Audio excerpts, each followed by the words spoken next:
Okay, true believers, welcome to another edition of the Freedom to Draw Unsolved Mysteries.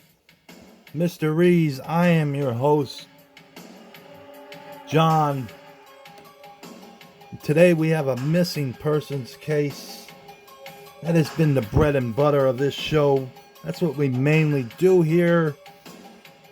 And today's case, without further ado, we're going to get right into it, folks. It's the disappearance of little Ann Burr. In 1961, she was 8 years old. And as we always do, guys, if you have any information on this case, it is a missing persons case from 1961, and it's a cold case. It's never been solved. You have any information, please contact these places here, or leave a comment in the comment section if you have any tips on this show or any other cases. We read all the comments, guys, and they're much appreciated. You can like or subscribe to me if you want. We're not going to beg you. We do this live and it's not edited, guys. Let's get into the case of Ann Burr without any further ado. Alright, guys, we're going to talk about whatever happened to little Ann Burr as we draw her.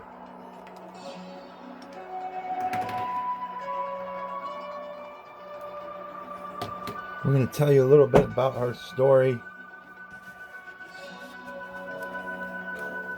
On August 31st, 1961, 8-year-old Ann Marie Burr and the rest of her family hunkered down for the night.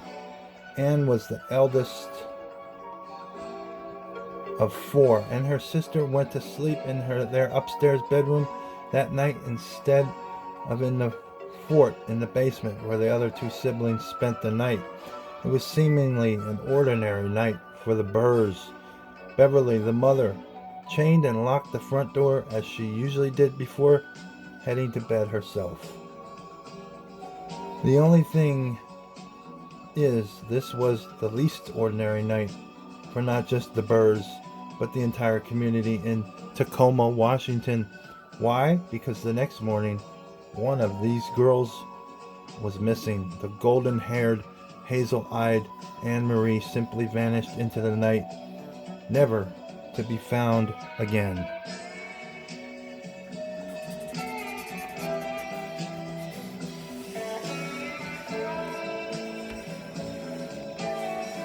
This case has unfortunately been overshadowed by the specter of Ted Bundy. They believe this little girl was one of his first victims. We're going to get into that part of it too. Unfortunately, I think the Bundy has overshadowed this poor little girl's disappearance. If it wasn't him, it forever will be linked to his name, and that's distraction. If it wasn't him, it's a distraction, because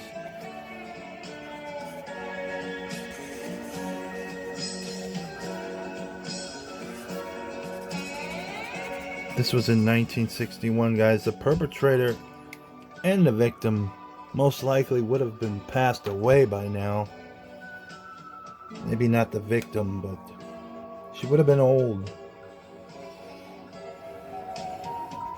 On the night of the disappearance of little Ann Marie Burr ignited a mass search for the missing girl, leading the police to many dead ends and some unexpected turns. One of those paths led to the notorious serial killer Ted Bundy. Before we can get into the suspects in this whodunit, we need to start in the beginning.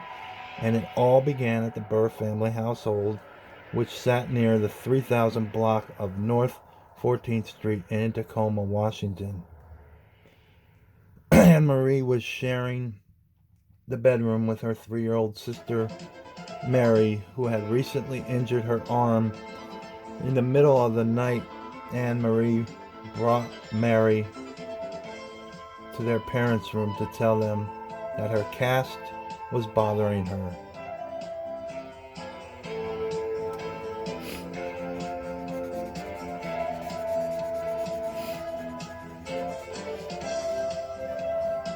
The door unlocked, the window wide open.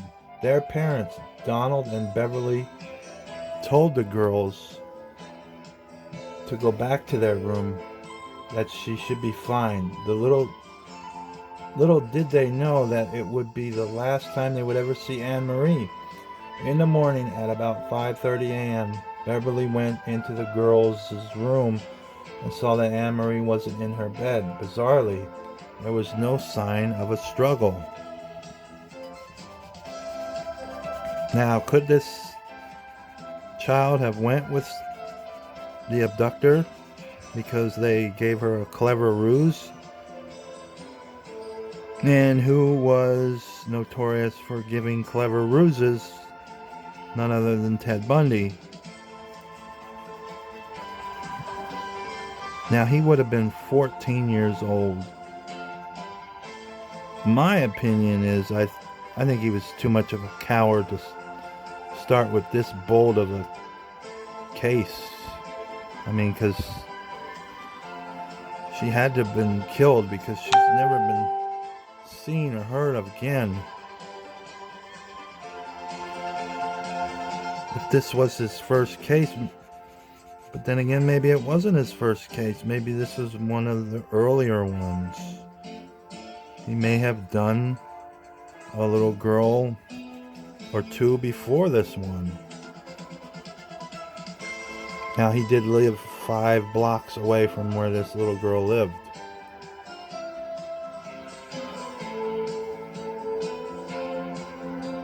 Beverly, the mother, remembered that she had locked and chained the front door as usual the night before, which is why she couldn't understand why the front door was now unlocked from the inside and left slightly open. She also noticed that the living room window was wide open.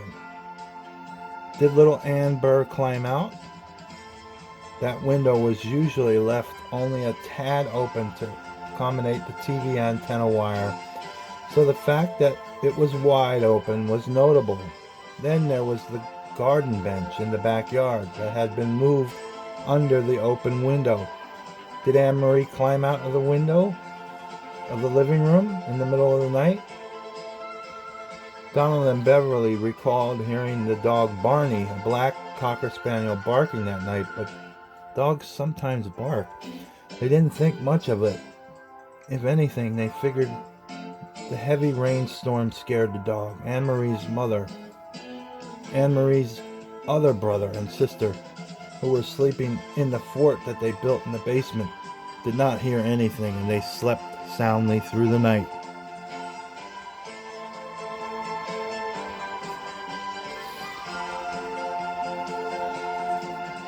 This was Labor Day weekend, too. It's important to note.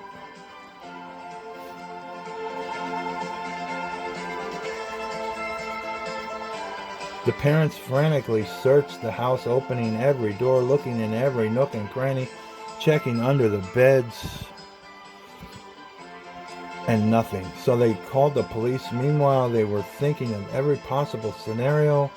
Where on earth is their daughter? Did someone break in, or did she get lured out of the house?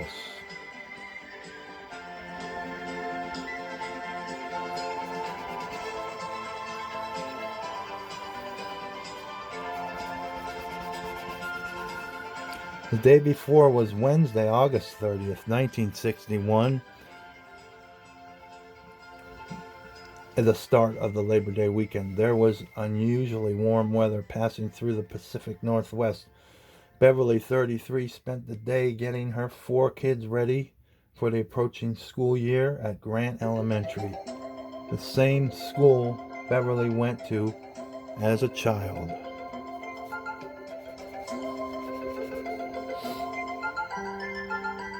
Little Ann Marie Burr was about to start third grade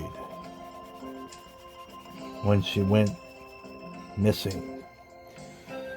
Julie was 7, Greg was 5, and Mary was 3. Ann Marie, the eldest, at 8 years old, was particularly excited to start third grade the day before her disappearance. Ann Marie and her siblings spent the day playing with other kids in the neighborhood. That was the day before.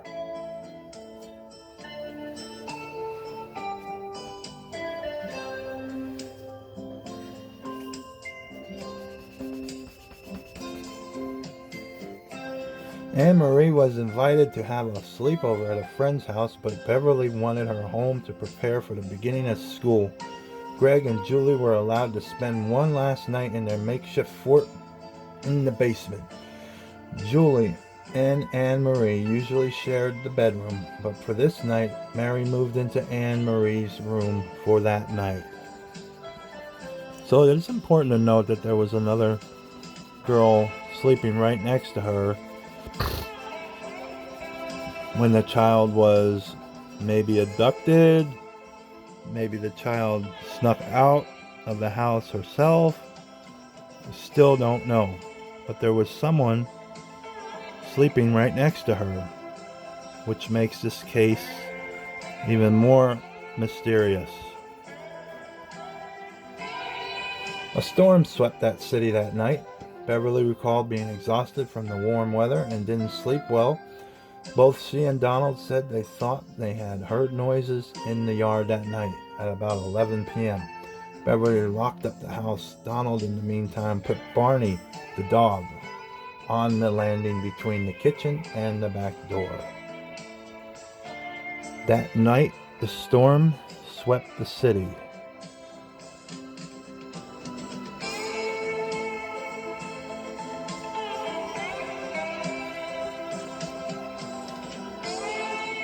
And the neighborhood was left in darkness.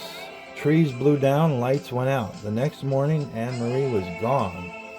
In her bathrobe, Beverly went to the neighbors' houses, knocking on doors and asking if they seen her daughter. There was a kid's sneaker print. No one had seen her. Beverly walked around the side of their house, which is when she saw the garden stool beneath the open living room window. She ran to Donald to wake him up and then called the police. When the cops arrived, they found a very light sneaker print which looked like a size 6 or 7 kid sneaker outside the living room window. 6 or 7 kid sneaker. That is not big enough to be a man's, usually, unless the man had really small feet. So if the person that abducted her, maybe nobody abducted her at all, but the person that left that print was a kid, probably. And again, it comes back to Ted Bundy. Ted Bundy was 14 years old, living 5 blocks away. His mother brought him to Tacoma, Washington when he was an adolescent. So again, it comes back to Ted Bundy.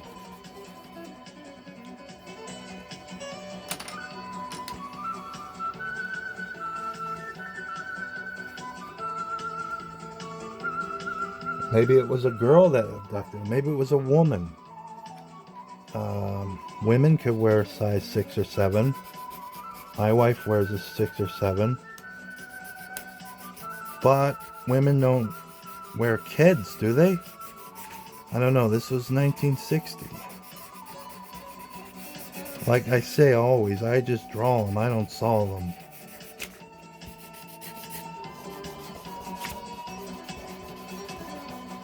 Maybe they should look in to see if Ted Bundy wore kids. I don't know. Maybe that would be a good thing to do. It was suspected that someone a kidnapper perhaps entered the home through the open window, took Ann Marie from her room, and then left through the front door. But why?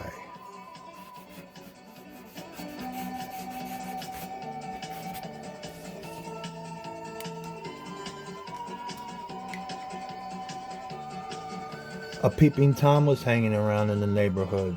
There wasn't much evidence at the scene.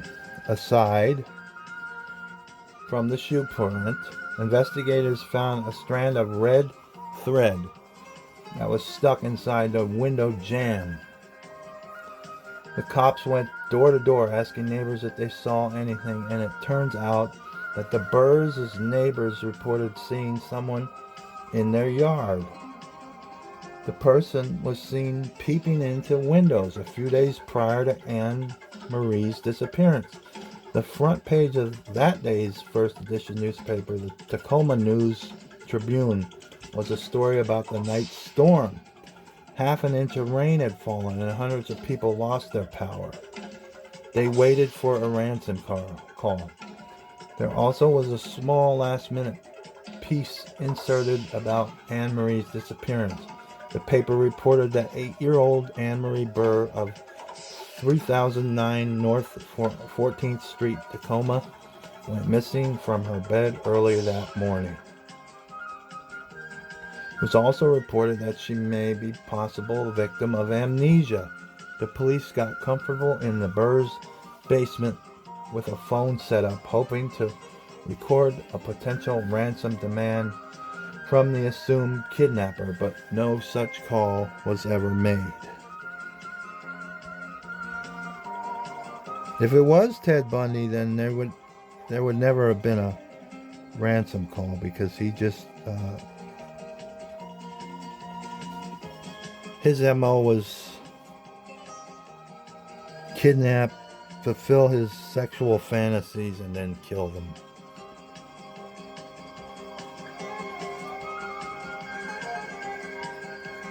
So again, all roads are seeming to lead to Ted Bundy, but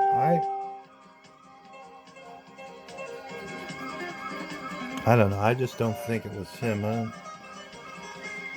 He was too much of a coward to start off on humans, I think. I think he probably tortured small animals, and then when he grew into a bigger man, then he started all the nasty, dastardly things that he did do. I think he started in his 20s.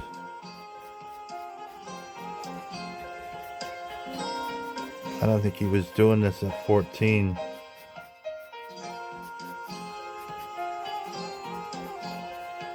This case will be forever tied to him, though, as you will see later on.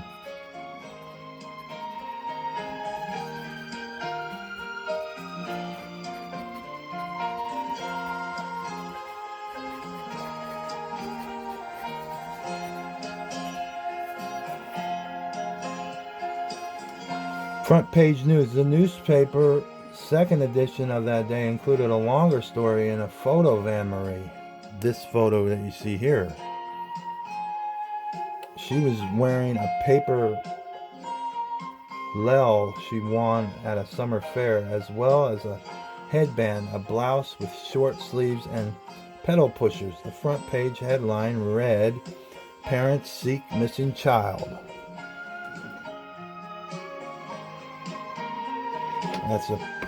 That's the newspaper article. Girl 8 vanishes from home.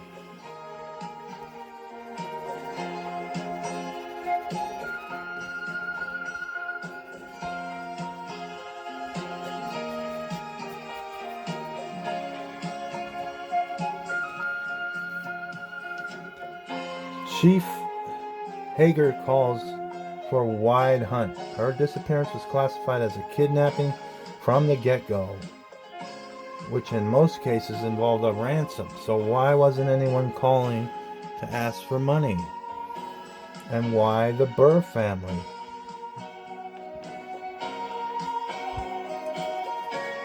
and it talks about the Burr's family history.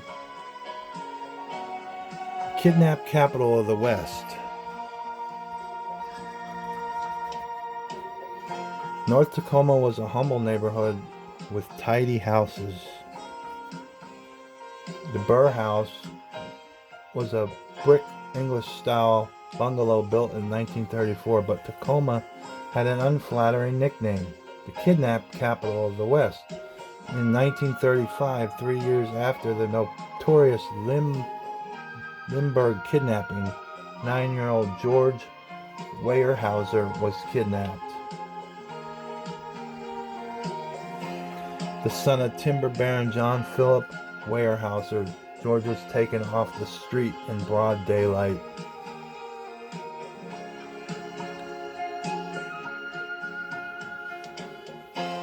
Following Christmas, a man broke into a mansion in Tacoma that belonged to physician William Matson. It was a seemingly safe neighborhood that Ann Marie lived in.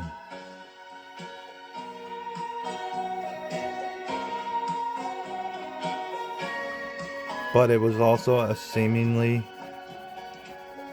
safe neighborhood that the Weyerhaeuser boy and the Matson boy got kidnapped in.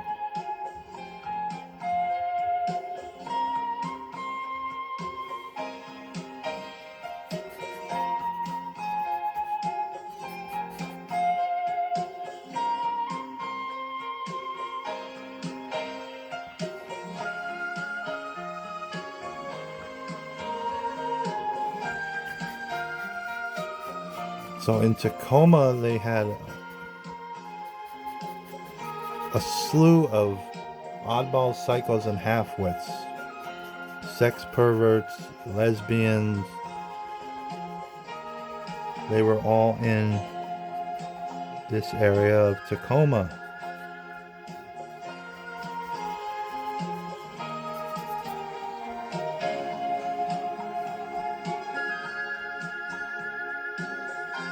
As for Donald, he said he never trusted some of his neighbors, such as a woman across the street who spent time in an insane asylum after giving birth to a mixed-race baby.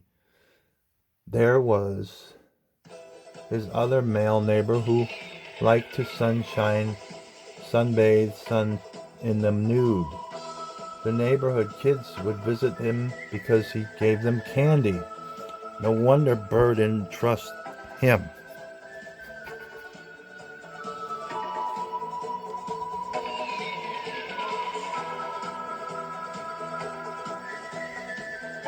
There had been odd things happening in this same neighborhood all the way dating back to the 30s, basically. So it wasn't as safe as people put on.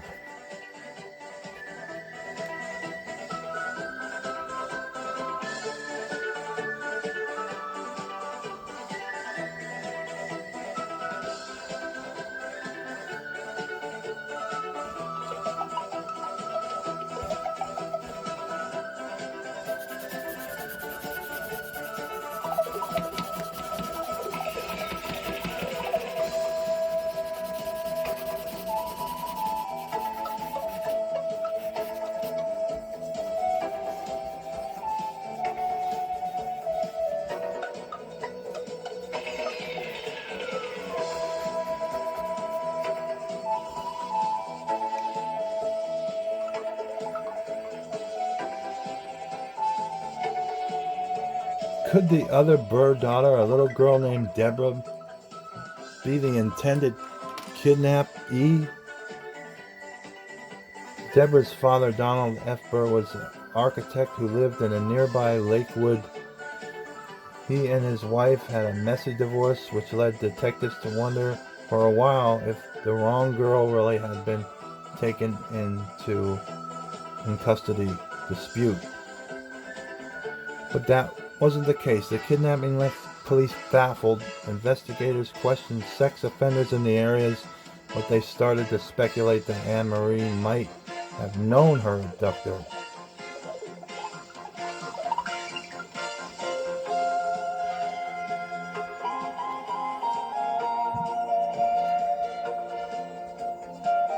For the Burr searching was the largest one in Tacoma's history.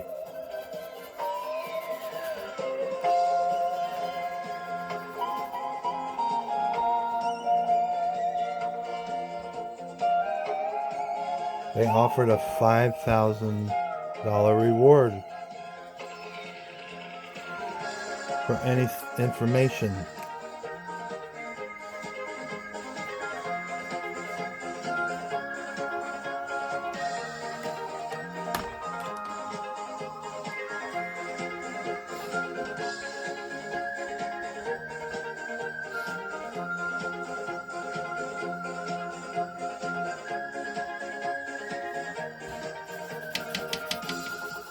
The police tried to question the girl that was next to her in the bedroom, little Mary.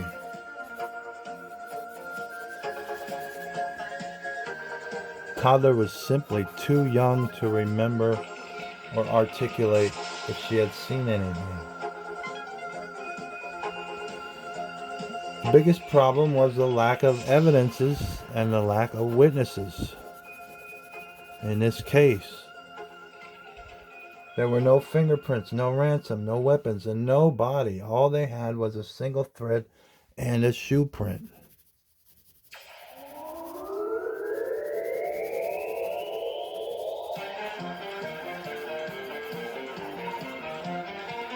Detectives went to countless shoe stores trying to track down a tennis shoe that matched. For a while, the leading suspects were a teenage neighbor who flirted with Ann Marie and her cousin, who later became convicted of child molestation. Other suspects would surface over the years. In '64, an auto parts salesman from Spokane was reported to have taken a 10-year-old girl from Tacoma on a ride in his Buick convertible.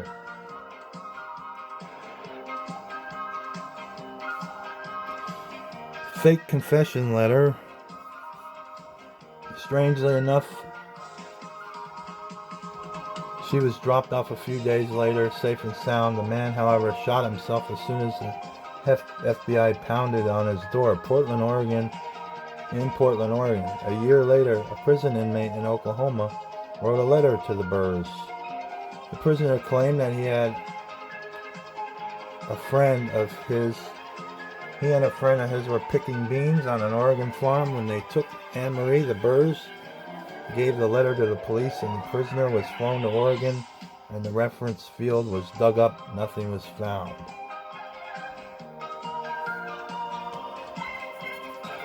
Like I said, they ultimately started thinking that it was Ted Bundy. And they even wrote a letter to him before he was executed, pleading with him to please tell them what they did to their little girl. But he said he had nothing to do with it. He lied. Well, he could have lied. He could have been telling the truth. You don't know. He was questioned about this case many times, and he denied it. But he also said in other Q&A sessions where there was some cases that he would just not ever talk about because they were too close to home. The victims were too young, and his family had ties to some of the victims. This all could be pointed to this case right here, because they said Ted Bundy's uncle lived a couple doors down from where the Burrs lived.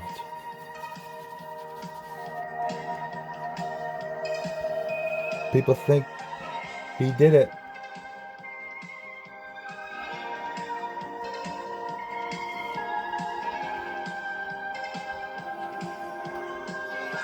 We will leave you with that.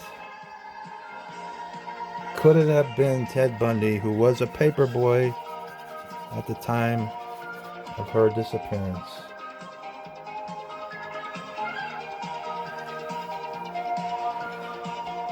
Rebecca Morris, the author of Ted and Ann, The Mystery of Missing Child and Her Neighbor, spent 4 years researching the killer's connection to Ann Marie. According to Morris, Bundy confessed to the abducting and killing Ann Marie during a prison interview with a college professor who was studying serial killers. Those who spent time with Bundy noted that he tended to talk in the third person and speak hypothetically whenever he discussed how serial killers operate. Experts felt confident over the years that when doing so, Bundy was speaking about his own crimes.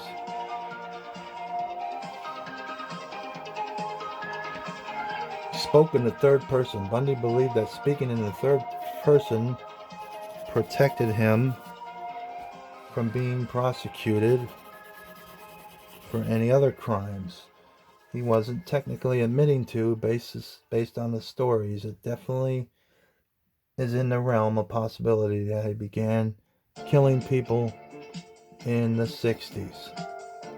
What we know is that Bundy met with Dr. Ronald Holmes from the University of Louisville School of Justice Administration. Bundy told one of his third-person stories he recalled having stalked, strangled, and sexually mauled his first victim, an 8-year-old girl who mysteriously vanished from her Tacoma home 26 years ago. So that prodded the letter. That Beverly, the mother, wrote him a letter. His admission only made the news the following year. Bundy also told Holmes that he stashed the body of Ann Marie Burr in a muddy pit, possibly near the University of Puget Sound. Audio taped interviews from 1980 and 81. The journalists Stephen McCaud and Hugh Ainsworth revealed his told story about killing a girl in an orchard. The interviews were then made into a book called The Only Living Witness in 1983. Beverly and Donald Burr read that book 3 years later in 86, 3 years before his scheduled execution. Beverly wrote a letter to Bundy, and it reads, "Dear Ted, with all appeals likely to be refused and soon, there is nothing left for you in this world. There can still be everything good for you in the next.